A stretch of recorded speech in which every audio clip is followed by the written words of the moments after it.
ಇನ್ನು ಥ್ಯಾಂಕ್ಸ್ ತಿಳಿಸಿದ ದರ್ಶನ್ಗೆ ರಚಿತಾ ರಾಮ್ ಧನ್ಯವಾದವನ್ನು ಹೇಳಿದ್ದಾರೆ. ಧನ್ಯವಾದ ಬಾಸ್ ಅಂತ ಇನ್ಸ್ಟಾದಲ್ಲಿ ರಚಿತಾ ಪೋಸ್ಟ್ ಮಾಡಿದ್ದಾರೆ. ಯಾಕೆಂದರೆ ದರ್ಶನ್ ಅವರು ಜೈಲಿನಲ್ಲಿದ್ದಾಗ ಅಥವಾ ಹೊರಗೆ ಬಂದಾಗ ಎಲ್ಲ ಸಂದರ್ಭದಲ್ಲೂ ರಚಿತಾ ಅವರು ದರ್ಶನ್ ಪರವಾಗಿ ನಿಂತಂಥವ್ರು. ನಾನು ಅವರ ಬ್ಯಾನರ್ನಲ್ಲೇ ಬಂದೆ, ಹೊರಗೆ ಸಿನಿಮಾಗೆ ಬಂದೆ, ಇವತ್ತಲ್ಲ ಯಾವತ್ತಿದ್ರೂ ನಾನು ಈ ಮಾತನ್ನು ಹೇಳ್ತಾನೆ ಇರ್ತೀನಿ, ಅವ್ರು ಯಾವತ್ತಿದ್ರೂ ಕೂಡ ನನಗೆ ಸಿನಿಮಾ ರಂಗದಲ್ಲಿ ಲೈಫನ್ನು ಕೊಟ್ಟವರು ಅಂತೆಲ್ಲ ತುಂಬ ಸರ್ತಿ ರಚಿತಾ ಅವ್ರು ಹೇಳ್ಕೊಂಡಿದ್ದಾರೆ, ಹಲವಾರು ಬಾರಿ ಹೇಳ್ಕೊಂಡಿದ್ದಾರೆ. ಸೊ ಹಾಗಾಗಿ ತಮಗೆ ಸಪೋರ್ಟಿವ್ ಆಗಿ ನಿಂತ ರಚಿತಾ ರಾಮ್ಗೆ ಅವರು ಧನ್ಯವಾದವನ್ನು ಹೇಳಿದ್ದಾರೆ. ದರ್ಶನ್ ಇವರು ರಿಪ್ಲೈ ಮಾಡಿದ್ದಾರೆ. ಈಗ ಆ್ಯಕ್ಚುಲಿ ಬರ್ಡೇ, ಯಾಕಂದರೆ ನೀವುಗಳು ತುಂಬ ಆಸೆ ಪಟ್ಟಿದ್ರಿ, ನನಗೂ ತುಂಬಾ ಆಸೆ ಇತ್ತು, ಯಾಕಂದರೆ ಪ್ರತಿಯೊಬ್ಬರನ್ನು ಮೀಟ್ ಮಾಡಿ ಥ್ಯಾಂಕ್ಸ್ ಹೇಳೋಣ ಅಂತೇಳಿ. ಬಟ್ ಈ ಸಲ ಒಂದೇ ಒಂದು ಪ್ರಾಬ್ಲಮ್ ಏನಂತಂದರೆ, ಏನೋ ದೊಡ್ಡ ಪ್ರಾಬ್ಲಮ್ ಅಂತ ನಾನು ಹೇಳ್ತಲ್ಲ, ನನ್ನ ಹೆಲ್ತ್ ಇಶ್ಯೂ ಅಷ್ಟೇ, ಇನ್ನೇನೂ ಇಲ್ಲ. ಯಾಕಂದರೆ ತುಂಬ ಹೊತ್ತು ನಿಂತ್ಕೊಳ್ಳೋಕ್ಕಾಗಲ್ಲ. ಯಾಕಂದರೆ ಏನು ಪ್ರಾಬ್ಲಮ್ ಅಂತ ನಿಮ್ಗಳಿಗೂ ತುಂಬ ಚೆನ್ನಾಗಿ ಗೊತ್ತು.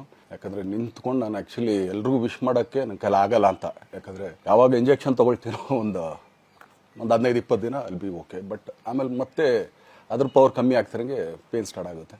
ಯಾರಾದ್ರು ನಾನು ಒಪ್ಕೊಂಡಿದ್ದೀನಿ ಸಿನಿಮಾಗಳು. ಸೊ ಯಾಕಂದರೆ ನಾನೆಲ್ಲ ನನ್ನ ನಿರ್ಮಾಪಕರಿಗೂ ಥ್ಯಾಂಕ್ಸ್ ಹೇಳೋಕ್ಕೆ ಇಷ್ಟಪಡ್ತೀನಿ. ಯಾಕಂದರೆ ಇಷ್ಟು ದಿನ ಕಾದರು. ಸೊ ಅದೊಂದು ರೀಸನ್ಗೋಸ್ಕರ ಅವ್ರುಗಳು ಆ್ಯಕ್ಚುಲಿ ಇಷ್ಟು ದಿನ ಕಾದಿದ್ದಾರೆ, ನಾನು ಅವ್ರುಗಳಿಗೆ ಅನ್ಯಾಯ ಮಾಡಬಾರ್ದು. ಯಾಕಂದರೆ ಅವರು ಒಂದು ಏನೇನೋ ಪ್ರಾಜೆಕ್ಟ್ಗಳನ್ನು ಕೊಟ್ಟಿರ್ತಾರೆ ಅಂಥೇಳಿ. ಸೊ ಅದಕ್ಕೋಸ್ಕರ ಸ್ವಲ್ಪ ಇದು ಮಾಡ್ತಾಯಿದ್ದೀನಿ. ಯಾಕಂದರೆ ಎಲ್ಲರಿಗೂ ಪುಷ್ ಆಗುತ್ತೆ ಅಲ್ಲಿವ್ರಿಗೆ ಪುಷ್ ಮಾಡೋಣ ಅಂತ ನಾನು ಟ್ರೈ ಮಾಡ್ತಾಯಿದ್ದೀನಿ, ಇಲ್ಲ ಅಂತಲ್ಲ.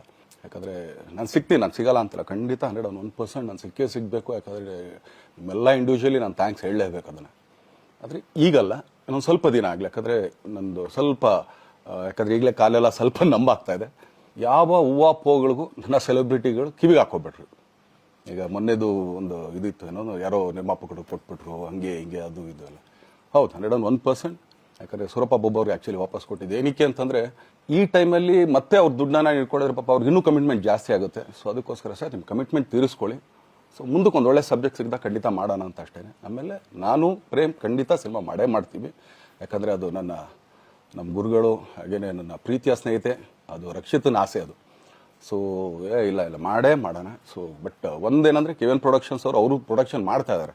ಸೊ ಅವ್ರು ಪ್ರೊಡಕ್ಷನ್ ನಡೀತಾ ಇರ್ಬೇಕಾದ್ರೆ ಪುನಃ ಇನ್ನೊಂದು ಪ್ರೊಡಕ್ಷನ್ ಅಂದಾಗ, ಯಾಕಂದರೆ ನನ್ನ ಒಂದು ಅನಿಸಿಕೆ ಅಂತಂದರೆ, ಯಾವ ನಿರ್ಮಾಪಕ ಆ್ಯಕ್ಚುಲಿ ಈಗ ಯಾವುದು ಪ್ರೊಡಕ್ಷನ್ ಇಲ್ಲದೇ ಸುಮ್ಮನೆ ಇದ್ದಾರೆ ಅಂಥವ್ರ ಜೊತೆ ಕೆಲಸ ಮಾಡೋದು. ಯಾಕಂದರೆ ಸೊ ಆದ್ದರಿಂದ ಅಷ್ಟೇ, ಇನ್ನು ಅದು ಬಿಟ್ಟು ಇನ್ನೇನು ಆ ಥರದ್ದೇನಿಲ್ಲ. ಏನೋ ದರ್ಶನ್ ಆ್ಯಕ್ಚುಲಿ ಬೇರೆ ಲ್ಯಾಂಗ್ವೇಜ್ಗೆ ಇಲ್ಲೇ ಇಷ್ಟೊಂದು ಪ್ರೀತಿ ಅಭಿಮಾನ ತೋರಿಸಿದ್ದೀರಾ, ಎಲ್ಲ ಮಾಡಿದ್ದೀರಾ, ಸುಮ್ಮನೆ ಎಲ್ಲಿಗೆ ಅಂತ ಹೋಗಲಿ, ಸಾಯೋವರ್ಗೆ ಇಲ್ಲೇನೆ, ಇಲ್ಲಿ ಬಿಟ್ಟು ಇನ್ನೆಲ್ಲೂ ನಾನು ಹೋಗೋಕ್ಕಾಗೋದು ಇಲ್ಲ. ಯಾಕಂದರೆ ಒಂದು ಈಸಿ ಆಗಿದ್ದನ್ನು ಹೇಳ್ತೀನಿ, ಕಾವೇರಿ ಎಲ್ಲಿ ಹುಡ್ತಾಳೆ ಅಂತ ನಿಮಗೂ ತುಂಬ ಚೆನ್ನಾಗಿ ಗೊತ್ತು. ಆ ಕೊಡಗಲ್ಲೇ ನಾನು ಹುಟ್ಟಿರೋದು. ಅವಳು ಅಲ್ಲಿ ಹುಡ್ತಾಳೆ ಕಾವೇರಿ, ಎಲ್ಲ ಕಡೆ ಹರ್ಕೊಂಬರ್ತಾಳೆ ಅವಳು. ನನ್ನ ಸೀಮಿತ ಇರೋದು ಬರೀ ಮೇಕೆದಾಟ್ ಅಷ್ಟೇ. ಅದರಿಂದ ಮುಂದಕ್ಕೆ ಅದು ಹೆಂಗ್ಯಾರು ಹರ್ಕೊಡೋದ್ರು ಅದಕ್ಕೂ ನಮ್ಗೆ ಸಂಬಂಧ ಇಲ್ಲ ನನಗೆ. ಸೊ ಆ ಥರ ನಾನು ಯಾವಾಗ ಸಿನಿಮಾ ಮಾಡಿದ್ರು ಏನೇ ಮಾಡಿದ್ರು ಇಲ್ಲೇನೆ, ಅದು ಕನ್ನಡ ಸಿನಿಮಾನೇ. ನಾನು ಒಂದು 3 ಜನಕ್ಕೆ ತುಂಬಾ ಥ್ಯಾಂಕ್ಸ್ ಹೇಳಬೇಕು. ಎಸ್ಪೆಷಲಿ ನಮ್ಮ ಹೀರೋ ಧನ್ವೀರ್ ಅವ್ರಿಗೆ. ಯಾಕಂದರೆ ಆತ ಪಾಪ ಯಾವಾಗಲೂ ಜೊತೆಲೇ ಇದ್ದು ನಮ್ಮೊಂದು ದೊಡ್ಡ ಬೆನ್ನೆಲುಬು, ಮಾರಲ್ ಸಪೋರ್ಟ್ ಆಗಿದ್ದು. ಸೊ ಧನ್ವೀರ್ ಅವ್ರಿಗೂ ಥ್ಯಾಂಕ್ಸ್.